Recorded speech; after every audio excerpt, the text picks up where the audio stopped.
Welcome to another 21 Hats Dashboard brought to you by Grasshopper Bank. I'm your host, Lauren Feldman, and I'm here with Sean Joy, who is EVP and head of M&A for an unusual company called Chenmark that buys and holds small businesses. Welcome to the podcast, Sean. Thank you, Lauren. Good to be here. Great to have you here. Tell us about Chenmark. What exactly does it do? Sure. Yeah, so Chenmark is a family and employee-owned team of small businesses. So what does that mean? So backing up a little bit, give it some history and context. It was founded by James Trish and Palmer Higgins. They were looking to do something a little bit more entrepreneurial, something a little bit more personally rewarding, and had this idea of getting into the small business world. And were looking for a while for a company to buy. And they ended up buying a landscaping company in Portland, Maine, which is where where Chenmark is headquartered today. And that acquisition went well, and they used the cash from that company, reinvested the profits to acquire another business, and that went well. They used the excess cash from those first two businesses to acquire a third business, and so on and so forth. And today there are 15 operating companies across the US and Canada in 9 states and 3 provinces. There's over 1,000 people across all of the operating companies. And the overall parent company is owned by the founding family as well as the employees. So are the founders still involved? Are they still around? Yeah. Yep. They're still involved as well.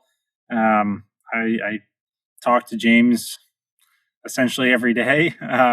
So yeah, very, very much still involved in the operations and trying to continue growing the company and finding new opportunities and matching those opportunities with people who want to run those businesses. I think what is most unique about the way we operate is we run an in-house leadership development program. And so there's 3 phases to it. The first phase is first you would move to one of the offices, either Portland, Maine, Nashville, Tennessee, or Calgary, Alberta. That would be your starting home base. And that's really a get to know you phase. Make sure you work hard, you learn quickly, you're a good culture fit, and ultimately somebody that we can trust moving into some type of leadership role at an operating company.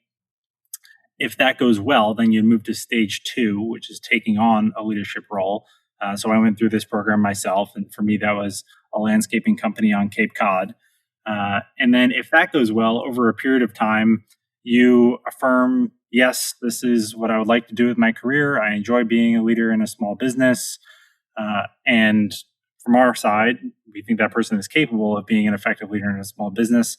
And then from there, we're really playing matchmaker. So we're acquiring, several small businesses every year at this point in time. And there are a couple cohorts of people joining us every year in this leadership development program. And over time, those folks get more experience and we get to know each other and build trust and feel comfortable with them stepping into eventually CEO roles, which would be stage 3, and running those companies. And so we try to hire folks with diverse backgrounds and compare them as best we can with operating companies that fit with their individual skill sets. And hopefully that's a long-term match and an opportunity they're excited about. I want to ask you more about a lot of that, especially what you're looking for in the businesses that you buy. But first, tell us a little bit about your background. How did you wind up at Chenmark? Yeah. So pre-Chenmark, most of my career was working at a company called Ares Management in their debt arm on the restructuring side. So I worked on the problem children of the private equity backed companies within the Ares debt portfolio. It was really a fantastic learning opportunity. I worked with some really smart folks, and what that team was tasked with doing was taking over these businesses that were heading towards bankruptcy, typically converting debt to equity, installing a new management team, taking over the board, and ideally turning around the performance of that business and selling the business if all went well. And what I found fascinating was seeing how these new management teams came in, rolled up their sleeves, understood the business, developed a plan to turn the business around, got the team rallied around that vision, executed against that plan that they came up with, improved performance, and sold the business. What I found a little bit unsatisfying was the time horizon was very short. So we're looking at how can we improve a business for a couple of years and then move on and sell it, and somebody else can take it from there. So the second thing started going well, and I'd start to build rapport with these teams, we would be moving on. And I actually heard James and Trish interviewed on a podcast, and I had never heard of Chenmark before that, and really hadn't heard of this model at all, and just found it fascinating. And I think what I really was drawn to was a few things. One, the more operational involvement. In my prior role, I really enjoyed when I got to be at the operating companies and working with those management teams on the ground. But there was another component of the job that was sitting in a cubicle in New York and going through Excel documents, legal documents, and that's important and valuable, and you certainly can learn from that. But wasn't necessarily how I wanted to spend all of my time, though admittedly spend a decent chunk of my time doing that today. But I was excited about the opportunity to go work directly at a small business. And this leadership development program really appealed to me, to take a longer term perspective. And the structure of Chenmark, in that they're buying companies to hold them indefinitely and continue growing those companies, not turning around and just selling them for the best price that they can get at any given time, and maximizing your profitability within a 3 to 5 year window. That's just, it wasn't quite as satisfying to me. And so the opportunity to take a longer term view and be more operationally involved, I found very appealing. And then the last piece was, as I just got to know the team and talk to them and understood their values, I felt like it was a really good fit for me personally. And fortunately, that has proven to be the case. Despite the philosophical differences that you may have discovered along the way, it sounds like that previous job was an incredible learning experience to prepare you for what you're doing now. I'm curious, it sounds like you were involved primarily in working with companies that needed to work out of trouble. Yep. Was there a common thread there? Or these companies, if they hadn't been held that long, they must have been bought fairly recently. Why were they struggling? Yeah, it's a really good question. There was a wide variety of idiosyncratic challenges that these companies faced that ultimately led to them hitting our desks, which is not where you want to be. But I would say some commonalities would be something happens, and given the structure of the ownership, at some point, there's kind of a perverse incentive to not sell a company because you don't want to realize a loss. And so you hold on to it, but it kind of becomes this orphan company within a portfolio. It's not sold, but it's kind of ignored. And maybe the management team changes over frequently, and it's run by maybe interim CEO consultants, and there's just no real vision at the company.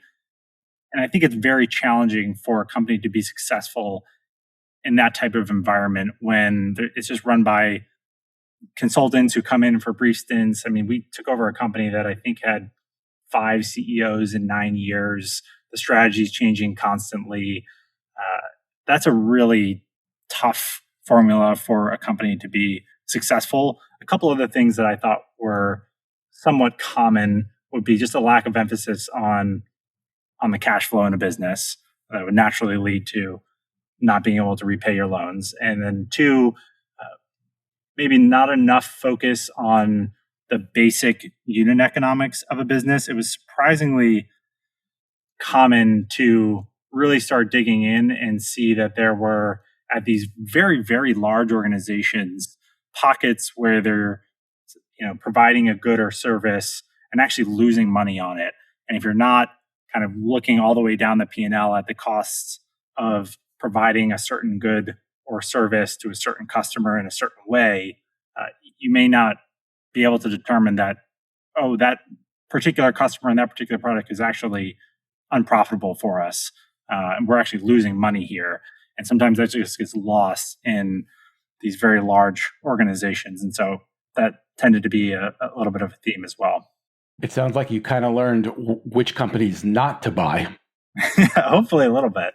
It was a phenomenal learning experience, just working with a very sharp team and working with some very impressive CEOs who came in and did a really good job turning around those businesses. And it was fun to watch those folks come in and really wrap their arms around what needed to happen at a business and rally the team around it. And I thought one commonality that was really interesting and powerful was that the most successful CEOs brought the ideas out from the team.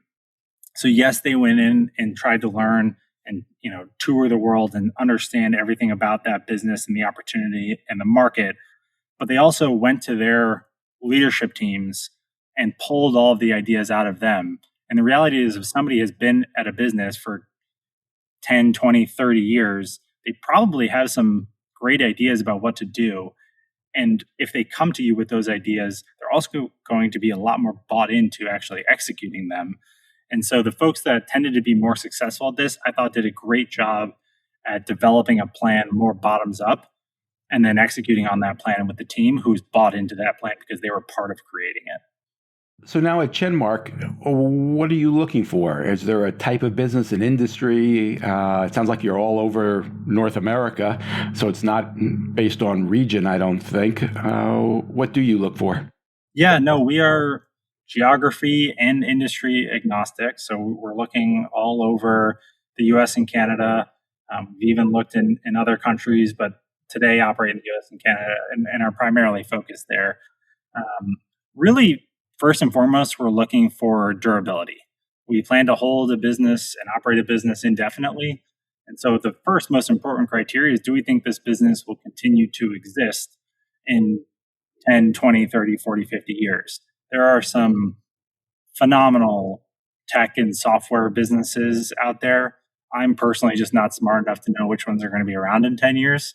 And so we've tended to generally acquire businesses in, I would call it, more old school industries.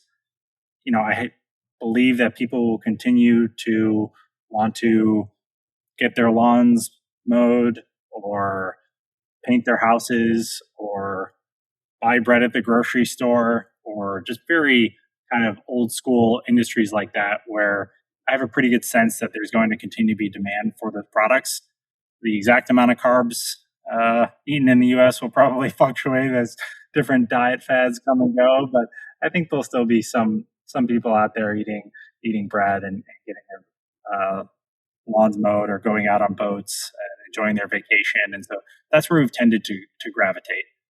And then from there, it's just assessing, are we comfortable with whatever risks may exist in that business, whether it's a degree of customer concentration or what type of relationships does the owner hold, and do we think that those can transition? How reliant is a business on just a single owner versus the team around them that's supporting that person? So if we can get comfortable with the durability and get comfortable with the risks, then it's just coming up with a price and a structure that is fair and works for both sides to accomplish their goals. Are you looking for a particular size range? We're fairly flexible. Generally, we're looking for companies with between $1 to $10 million of operating profit. And a big piece of that is because often below $1 million of operating profit, a business can really be built around an individual. And if that's the case, it's very challenging to transition to somebody else stepping into that business if that person owns all of the key customer relationships, has all of the knowledge of the business processes in their head, wears perhaps 21 hats and taking on all these different positions. And so that makes a transition much more difficult. So typically we look at the $1 to $10 million range, durable businesses that have a strong competitive position in their markets. So you won't consider a company that's not profitable? Generally, no. We would look at some companies if, for example, let's say operate a landscaping company and there's a competitor that wants to sell that is not profitable. If we think we can take on those operations and service their clients in a way that is profitable, maybe we would look at that. But generally, we're looking for cash flow positive, durable businesses. How do you find them? It's a mix. So we look at tons of broker opportunities. There's an incredible amount of small business brokers and bankers and folks who do this part-time on the side. So there's plenty of opportunities being marketed all the time by third parties. Then we also have an outbound search function. So we have a head of business development who's out there looking for opportunities, going to conferences, meeting with small business owners, meeting with wealth advisors. If we buy a business in an industry and we decide we like that industry, we will probably develop a list and try to get in front of those people and let them know who we are and that we are an option. May not be a fit for every seller out there, but I think there are some folks who value the long-term hold, who value kind of having their legacy preserved and their business stay intact and their team stay intact. And so if we can be a solution for folks who we want to let people know that we are an option. And then the last way would be inbound opportunities. So built a bit of a brand. We have a weekly newsletter called Weekly Thoughts that is fantastic. You can find it on our website if you're interested. But that's written by the partners. It's been written every week since the company was founded in 2015.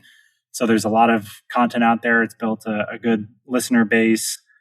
And then as we acquire new businesses and new industries and new geographies, we tend to just meet other small business owners. These are fairly small communities of small business owners in these local towns or in these industries. And so at conferences, there are now, Chenmark CEOs out there meeting people and telling them about who we are. And so we see a steady flow of inbound opportunities from either small business owners who have heard of us or sort of warm referrals from just people we've met, whether that's a wealth advisor or a tax attorney or whatever it might be. And they may know somebody who's thinking about selling their business or actively starting the process, and they'll refer them to us. And so we're having those conversations all the time. Are you interested in having the owner stick around for a while, or are you looking for a fairly quick, clean break? It really depends. I would say by and large, we take our cues from the owner. So if they are looking for a buyer because they would like a partner to help them scale the business, to bring in some talent, to bring in additional capital to help them maybe expand the business, that is absolutely something that we would be excited about.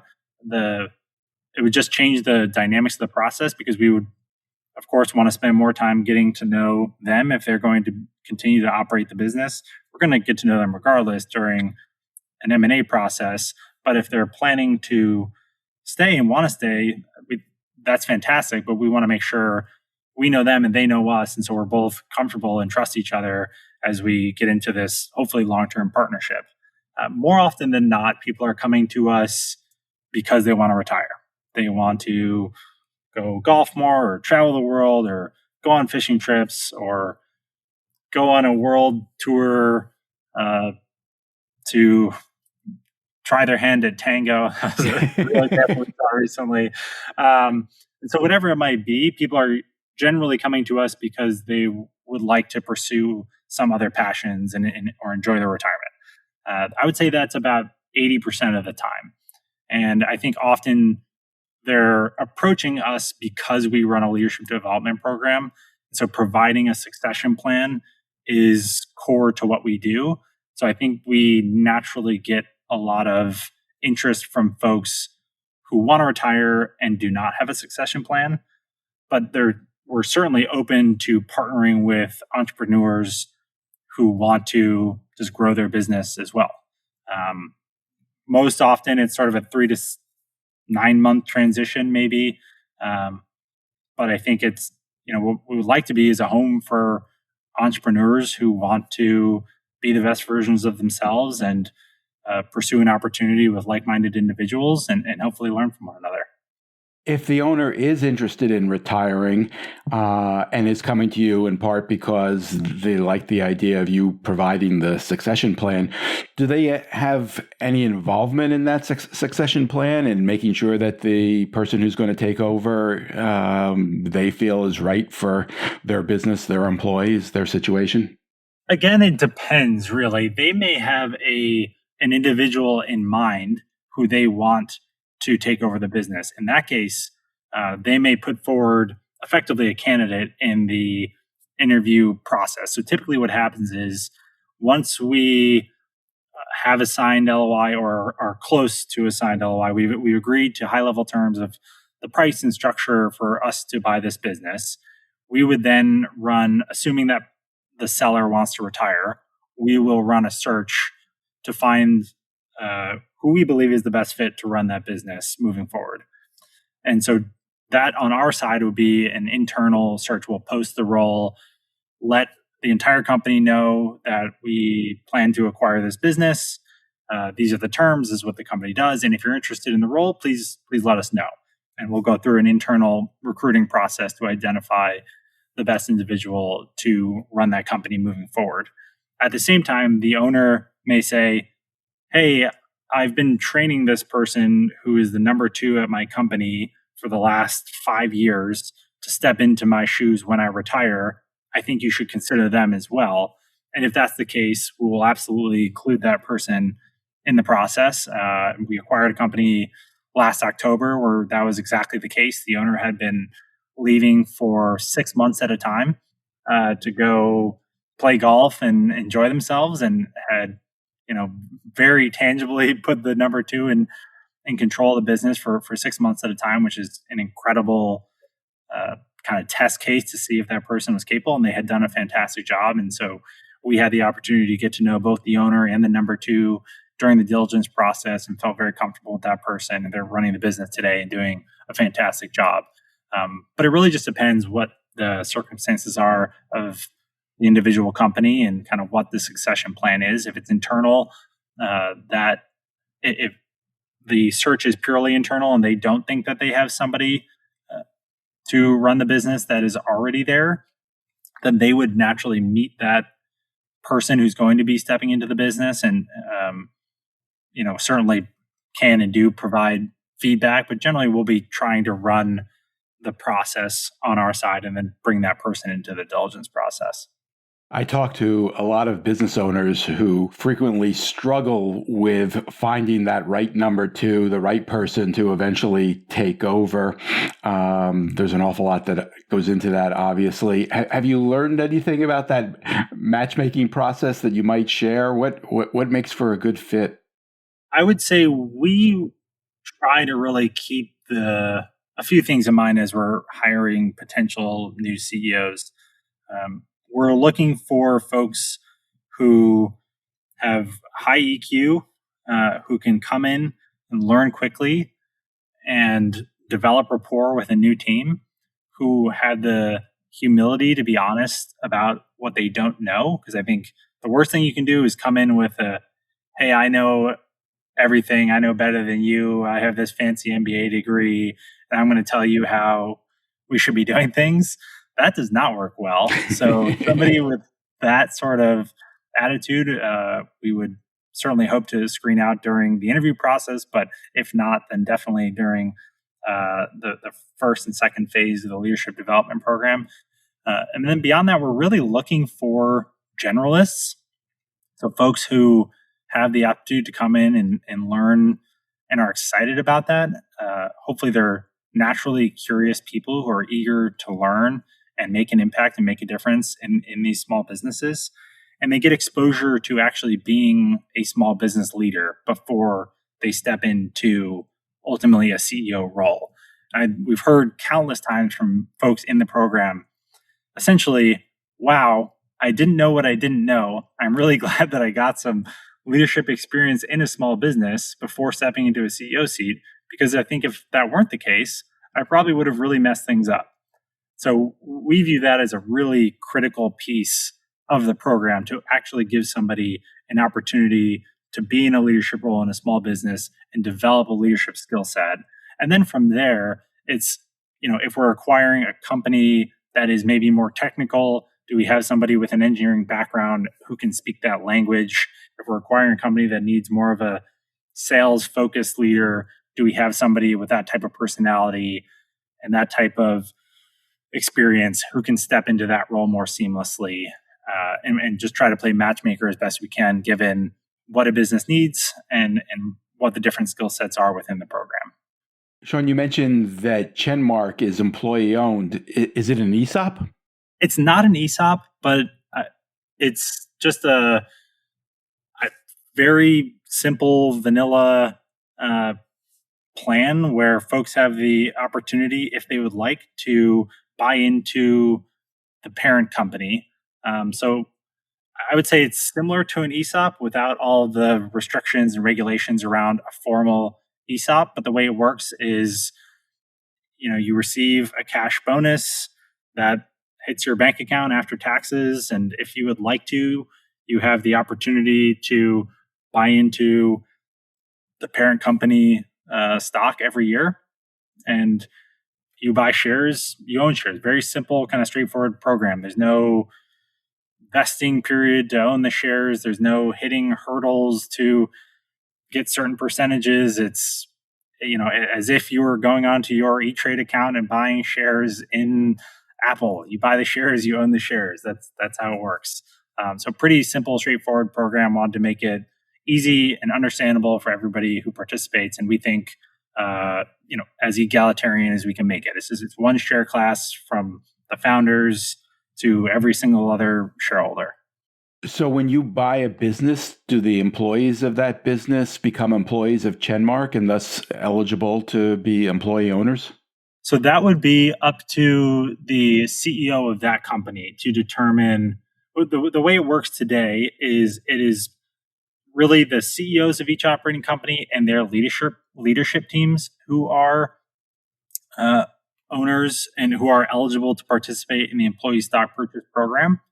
And it's really up to the CEO to determine who at the company they think should be included in the program. Who are kind of the people that are key to the business that we want to incentivize to be around and be owners in not only their company, but all of the other Chenmark operating companies. And so each of those teams would be incentivized to grow their individual business. Their bonuses would be driven by the performance of their business.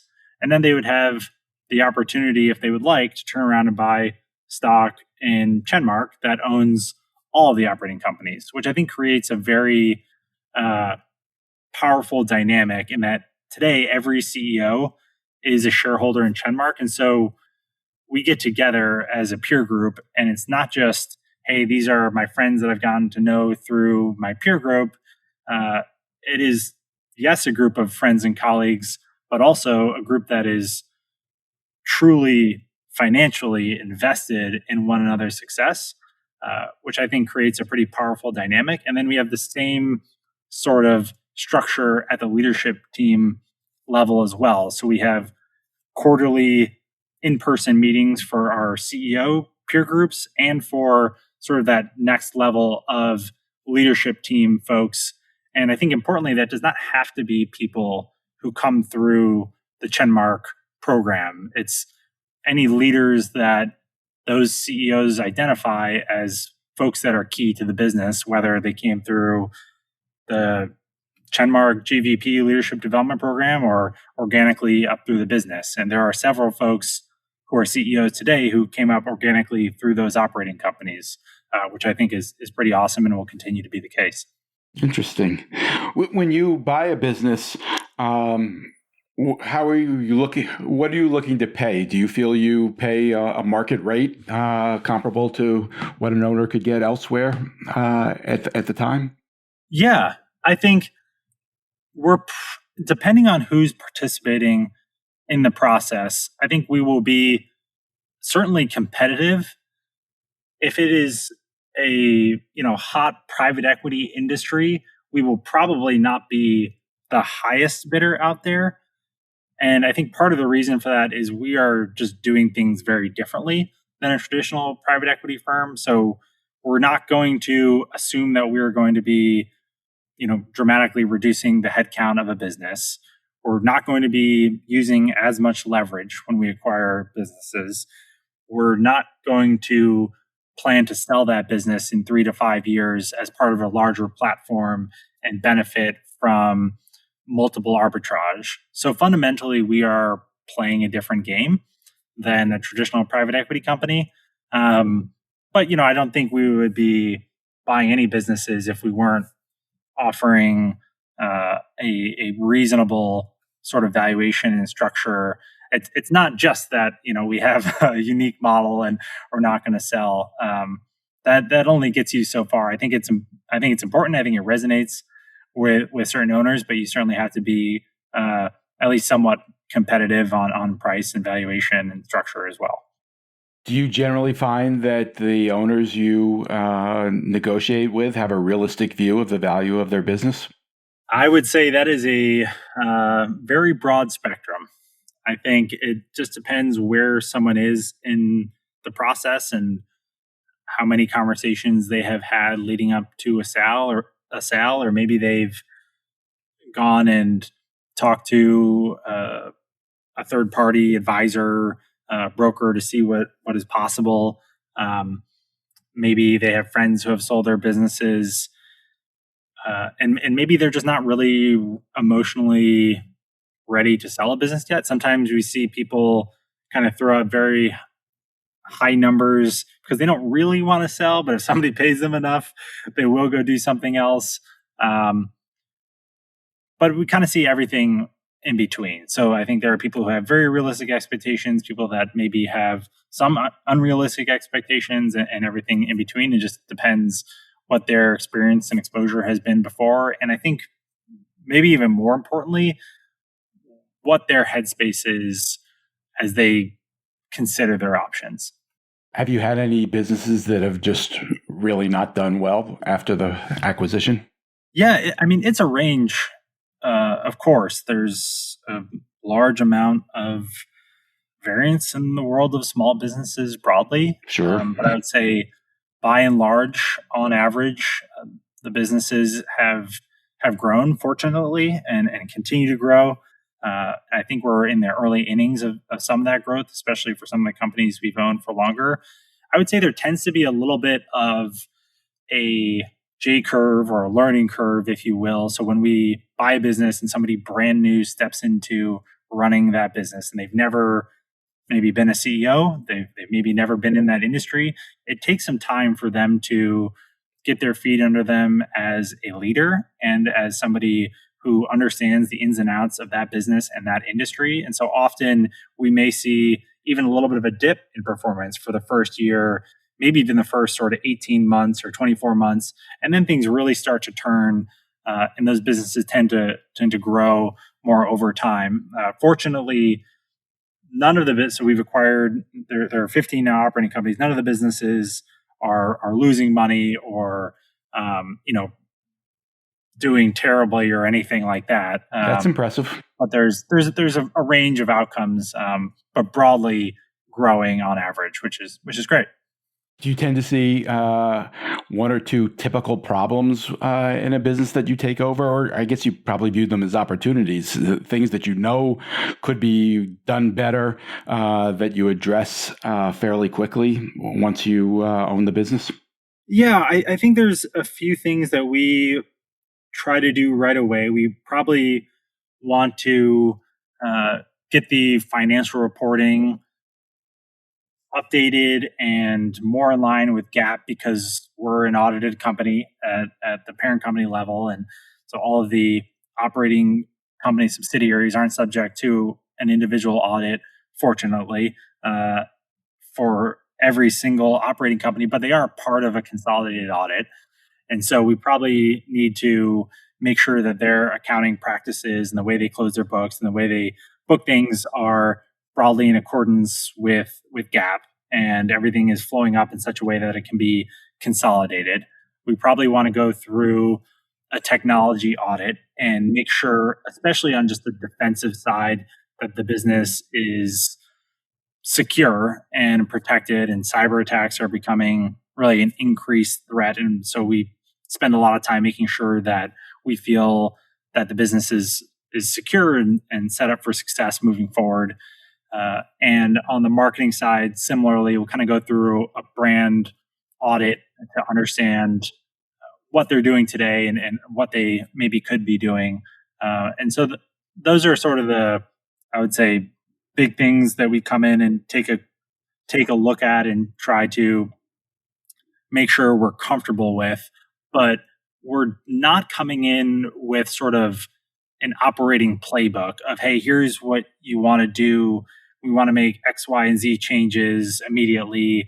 We're really coming in first and foremost to learn the business, to learn from the team on the ground. We come in with kind of a do no harm approach first. So let's not presume that we know a business should be doing X, Y, and Z differently when all we have done is gone through a diligence process. The reality is you're going to learn more than 80% of what you know about a business actually after you acquire the business and step into running the business and really start understanding all the nuances for why things are done a certain way and why they're set up that way. And there's a reason that business is successful. So I think it's very presumptuous to come in and assume that you know better. And so really the first year is about learning and understanding the business and understanding the team. And then from there, developing a plan with that understanding in mind to grow from there. Sean Joy is EVP and head of M&A at Chenmark, a business that buys and holds small businesses. Thank you, Sean. I suspect a lot of owners will be really eager to hear that this approach to buying businesses is out there. Thank you, Lauren. I appreciate you having me on today. It was a pleasure speaking with you. If anyone wants to talk, please feel free to reach out. Chenmark.com. My email is SeanJ, SENJ at Chenmark.com. I'd be more than happy to talk, even if you just want to explore your options, understand what the process looks like, whether it's selling to us or anybody else. I'd be more than happy to talk through it. I appreciate that, Sean. Thank you for sharing that. And special thanks to our sponsor, Grasshopper Bank. Thanks for listening, everybody.